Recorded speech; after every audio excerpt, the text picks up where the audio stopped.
We'll move on. Anybody got any questions? Well, we need to talk about the strike. Okay, go ahead. So part of our process of moving forward is, and I do want to say, the staffers that I dealt with the city, trust me, they're a number one as far as who's working out there.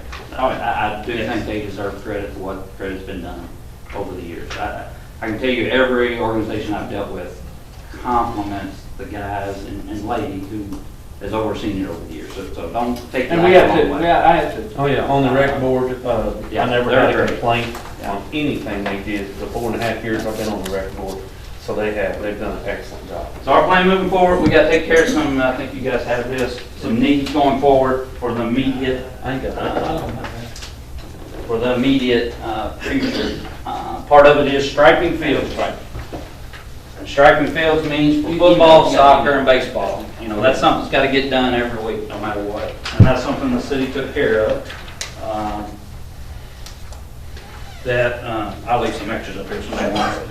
That now we're just gonna contract with it during the interim period. We had 3 quotes provided, one Willett Lawn Service, those are the gentlemen who actually mow out there. Dan Weir was another gentleman, R.L. Harrison, who actually does paving, I think you guys know him. And there's the breakdown of it. What we had to assume is, I talked with the soccer folks, they got 2 seasons basically. They play 3 months in the summer, 3 months in the winter. Football is about 10 games, Matt, roughly? 14, that number will go up a little bit, but, and baseball is hard to pin down on how many times you're actually gonna have to go out there. It's not really striping, but putting the line down.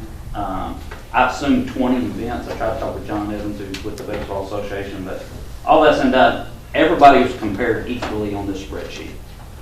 So no matter how many times we strike, they were all compared equally. No, soccer didn't get striked every week last year. It may have got striked 3 times for the season, but not weekly. I'm sure you know. Well, okay, here's But what, whatever the point. the point is put down our worst case fairly scenario. So this is per event, right? Right, per event. So you're looking at the first time they go out, trust me, that's the hard one, to lay it all out. Right. That's the reason Willett's was doubled. You know, this is $800 for the first soccer event. It's 14 fields out there, I think, that they got to strike. Right. After that, it's $400 for every time we pick the phone up and say, get out there and stripe it. Well, they'll be out there mowing. They'll be mowing, and we'll out, whomever you guys hire in, us, whoever, will manage that to get them out there and strike that appropriately.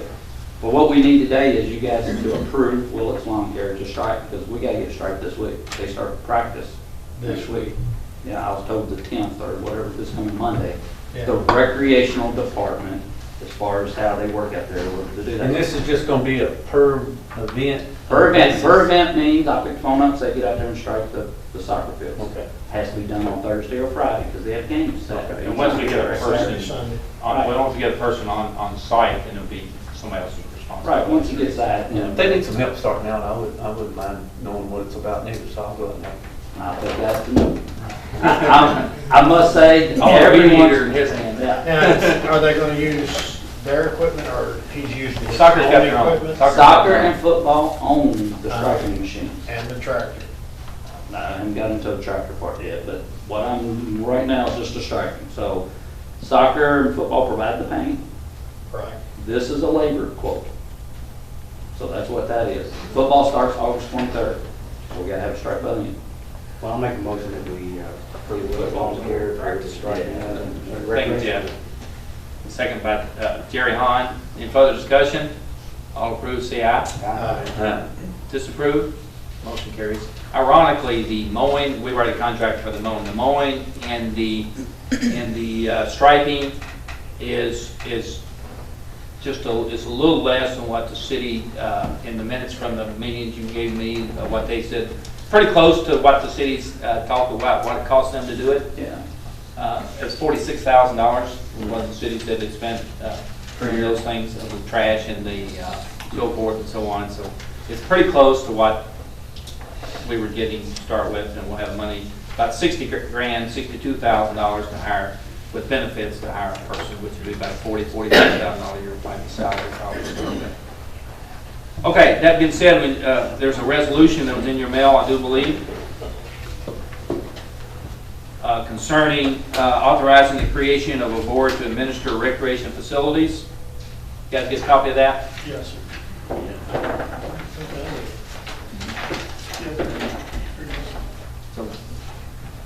Not in there. We'll give him one up. Let him read Okay. it. I'm going to read it out loud. I'm going to read it out loud. Whereas the city of Bardstown has terminated an agreement to jointly operate a recreation board, whereas the city and county could not come to terms on funding such board, whereas Nelson Fiscal Court desires to operate a county recreation board as per KRS 97.030. Entertain a motion to approve this resolution, if I can get one. I'll make a motion that we approve the resolution. Thank you, I'll Jeff. second. Second by Keith Metcalf. Any further discussion? All approve, say aye. Aye. Disapprove? The motion carries. Now, we have 2 board members that were currently serving on joint board and have indicated they'd like to continue to serve. Can we nominate those? Well, we'll get the other 3. We need 3 more. This would be a 5-person by statute. I think it's what it is. Yeah, I think it's what it is. KRS, yeah. Requires 5. 5. Well, you want 5 just in case one person can be at the meetings and stuff. Well, you don't want a tie vote. Yeah. I'll, you guys have some names you want to bring back to our next court meeting. We don't have to do that today, by the way. That includes current number of fiscal. I never thought about that, I guess. Yeah. I will do it. Well, let me get the whole group together. We research the statute, make sure you can serve on that joint. Oh, Yeah. if so. You know, some of those statutes are a little bit odd on that. But I will bring those. If you have any names, anybody have any citizen members that would be, would like to spend what, quarterly? Generally what you need?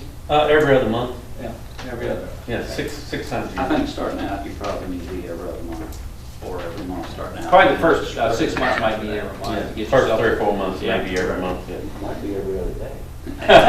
Well, that's what we got, Brad. And by the way, I want to thank Brad for his patience over the last few months, in particular what he's done out there over the years, and Jim before him, of the dedication. Because he doesn't hurt that he's got 2 or 3 little kids out there. That kind of gives you a little extra incentive.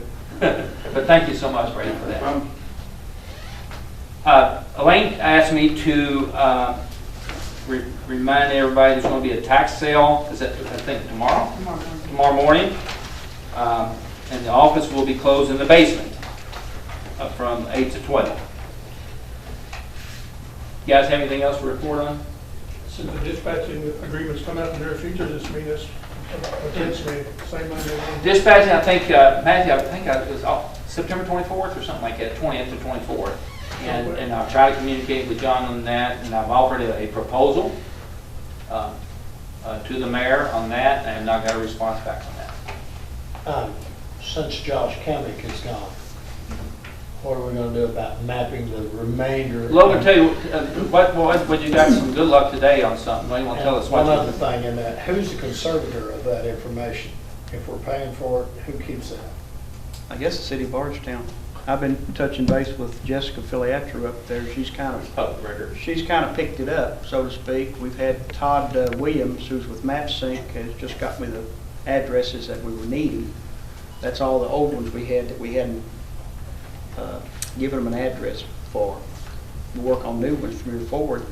I don't really have an answer at this time. I keep sending them to the city server, and then somebody's got to connect to the server and verify it through MapSync and the master map. We had a meeting with Lincoln Trail Area Development District last week with Mike Robinson, who is very proficient in some of those operations, and he's trying to digest how ours was set up versus some of the other counties that he's done. And so Jessica's kind of been in his ear some, and so I think it'll work out. But Josh Kamick is no longer with the city of Bardstown, and we've got a contract with the city at this point. But it's going forward. I mean, it's moving. I mean, So you got the address Been if entering you want. yeah, they've all been captured. Yeah, they know what's been captured and they're working towards it. I think the little bit of confusion with it is the existing roads and the private roads have been established and all that, because there's 2 separate things here, 2 separate paths. Explain to them the you've difference. got the 911 emergency dispatching side, which is critical for the address. Then you've got the GIS side, which is the layers, the multiple layers for water and electricity and road and all that. And when we did this originally, they kind of combined those two. And I primarily deal with the E911 side with the addressing. And of course, Jessica and Josh being with the city, they were more prone to go with the GIS side of it, and it just mingled together. And Jeff, Magistrate Lear there can explain how that meshed together originally, but it's going forward. It's not set in steel. We're working on getting it straightened out. So if I build a new house today, I'll be able to get an address? You'll get an address, yes, sir. But two aspects of this going on with that that's probably be affected by this. One, the new addresses for new homes and stuff like that. The other is the verification of addresses for 911 plus the naming of private roads, identification and naming of private roads. So, you know, Josh was doing a lot with both of those things. You know, those are two different parts of the 911. Thank you, Logan. Thanks. But Logan's addressing is the ones that are time critical to, you know, people. They've got an address that they can Right. record, so. Can't even get a building permit unless you got an address, is that correct? Do what now? You Back can't up, get- say it again? You can't get a building permit unless you got an address. is that Oh, correct? sure. We You don't have to have an issue address. address. Yes. You can't? Okay. But that, from what I'm hearing, that process has not been, it's still moving forward. People are getting That's their fine. addresses. We're still permitting, we're still doing inspections, and no Okay. problem there. Okay.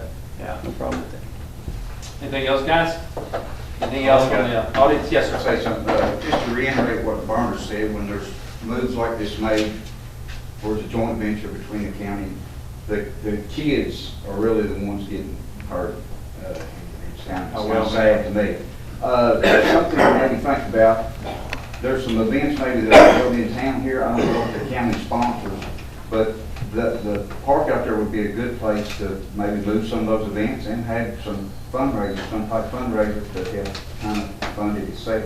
Well, they, So something to think about. actually, currently the groups are using the park for tournaments to make money for their AEU teams or their other teams to be able to advance to levels. So that's- Out there over the weekend and you know, with all tournaments and stuff going on, but said maybe some of the events of the Bourbon Festival that are held in town, Yeah. something the county sponsors could be moved out there, maybe charge admission or something like that.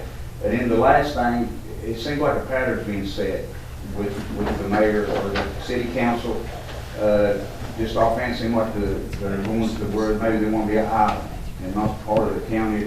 So maybe other joint ventures between the county and the city ought to be looked at. I don't know what's out there or anything, but what's going to pop up next. Well, we're, So- in an effort to make things work, we're 0 for 2 in negotiations. So we got one more It left. seems like that's a pattern, and I don't know what other agreements out there, but they'll probably pop up too. So maybe be a little bit ahead of the game if there is something like that. Our minds are working. We are elected for the people and all the people, It's and all the sad kids and that- everything else, and we will negotiate. The kids are the ones really getting hurt. And I'd hazard to guess there's as many city children at that park as there are county I kids, think probably more. the city council ought to really take a look at that. I agree. See what's happening. I agree. And Yes, sir. Can I make a recommendation? Yeah, man. You know, I'm heavily involved out there at Dean Watts Park, and I've been fortunate enough to travel. I do have a travel baseball team, and I've traveled with football. Why don't we utilize some of our free resources, if you will, in the terms of like inmates, community service? North Hardin, I don't know, or North Odom, I don't know if y'all have ever been to their park. Beautiful, beautiful park. They use inmates out of the LaGrange prison there to come. It's free. It's free health, free physical labor. Well, we're lucky if we can get 8 to 10. We're lucky to get 5 inmates a day to be able to go out to work. See, our jail's kind of a holding jail. Right. It's not like a facility, long-term facility. And 75 to 80% of our inmates couldn't go out to help if they wanted to because they haven't been what's called adjudicated is the term. They haven't gone through the judicial system. And so you're limited. Then you've got a certain portion of those that are in there for cases where they can be close to children or schools.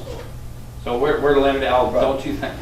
Yeah, don't you think we would like to have some of those folks out? But plus, if you look at some of the liability associated with taking inmates out, when they bring them back in, what they can bring back in, who they come in contact with. Sure. I went to some training last year. Yeah, it's and a little scares bit, you to it's a death. little bit scary to see To what take them out, they just do. pick up trash. I mean, it is. Yeah, you'd be surprised what they pick up out there all the time. And we do, Matt, we do use a few when we can get them. And most of what we're using is community service, but it's so irregular.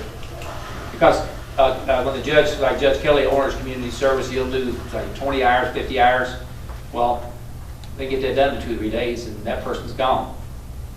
And then, so the inconsistency is there. Yeah, well. Oh, I've had a guy at his place before, was a good bricklayer and block layer. I've used him. I had him for a year. We did several projects with him, so we try to utilize that. Another piece of advice, I don't know if everybody understands the magnitude of this industry out there. Now that the county has taken it over, we've got to make sure we govern every entity. This board will take up this new Because board will take up that. You're talking a $500,000, $750,000 industry out there, Oh, yeah. run by volunteers, and it's. Well, my question, Matt, is there a comfort level and accountability of these people putting these tournaments on, pocketing some money? That's where I'm going with Yeah, I this. And I'm not necessarily even talking about the tournaments. I'm talking about just The general. Just the And general. we're going to work towards that goal. I think once we get set up, we're going to talk about some license agreements with each of the youth sports leagues, the baseball, football, and soccer, to do a license agreement, basically a contract, whereas accountability has to be changed and so forth. Yeah, we've already discussed. Our new that. director too will be, mixing within, and they may be out there on the weekend with the tournament just to get an eyeball view of what is going on and an estimate of what is going on, I guess you'd say. And the, Don and them had already started, the league has already started charging a fee. Matthews is aware of that. Yeah, $1,000 for the tournament. Right. $1,500 to use the lights. And so that's a start in the right direction to have accountability. But who's to say somebody can't go out there and put a tournament on just to make money for themselves? Who's governing that? Well, and like I said, I'm talking about just regular league, baseball, for instance. I'm the treasurer of the baseball board out there. It's $110,000, $120,000 we bring through there every year, and nobody. Matt, we've talked about even volunteering the county services to manage those funds for you. Whereas we've got an audit, we go through an annual audit every year, and we could set up a bookkeeping system, whereas you guys take in the money, and I can run more work. You take in the money, and if you need bills paid, you bring the bills up to Rhonda. I mean, it's worked good of all our other stuff that we're doing. I'm trying to get the fair board to go to that way too, but you've got an audit trail, and you don't have people handling money that should be handling money. But good point. Thank you so much. Thank you for your dedication out there too. Yeah, thank you, Matthew. You've been real helpful this past year out there. Motion to adjourn. I'll make a motion. Motion by Keith Metcalf, second by Bernard Ice. All approved, say aye. Aye. Disapprove? Motion carried. Thank you all.